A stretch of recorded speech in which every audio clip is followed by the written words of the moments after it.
For the moment, not too bad so All far. right for now, but we know it's only going to get worse. Stay tuned, as we say. You know, with these parking bans in place as this storm starts to head our way now, a lot of people in the state's big cities are trying to figure out where they can put their car. That's right. Tonight, News 8's Tina Detel is live in New London with a look at conditions there and the situation.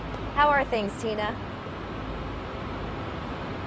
Well, you know, I can tell you at around 9 o'clock this morning, that's when we first started to see some of the snowflakes, but it was just a dusting. It wasn't until about 2 o'clock that the snow has started to really come down a lot more steady, a lot more heavier. And you just saw right there one of the little plows that the city has, along with 13 big plows it has going around the city. You can also see the street there.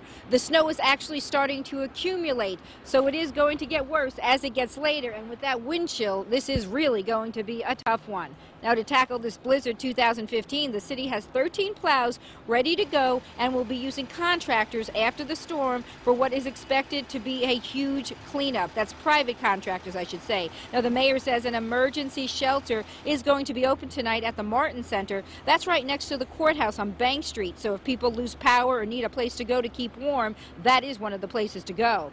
Now, most important for folks who park on city streets is that they need to move their cars. A parking ban is now in effect and is necessary so plows can get through and clear the streets. Now, there is free parking at the Water Street garage, so folks do have a place to move their cars and keep them safe.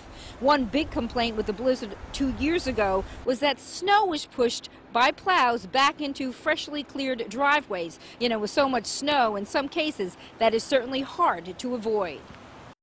One of the realities of a storm of this size is that there's nowhere for the snow to go. So there is going to be a sustained period of what we call push and pull, where the snow is moved around. So we understand people's frustration, but we want people to be aware that the snow will not magically disintegrate. It's got to be moved somewhere, and the priority is getting the roads open.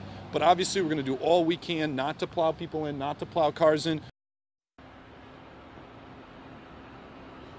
We are back now live. As you can see, the snow is starting to accumulate here on Eugene O'Neill Drive here in downtown New London. Now, people really do need to heed what the mayor is saying, and they need to be patient. With this much snow expected, it could take days before the city streets are clear and before everyone is completely dug out. Now, coming up at 5, we'll hear what the mayor has to say about the possibility of some coastal flooding in this area. That's coming up at 5. For now, though, we're live in New London. Tina Detel, News 8.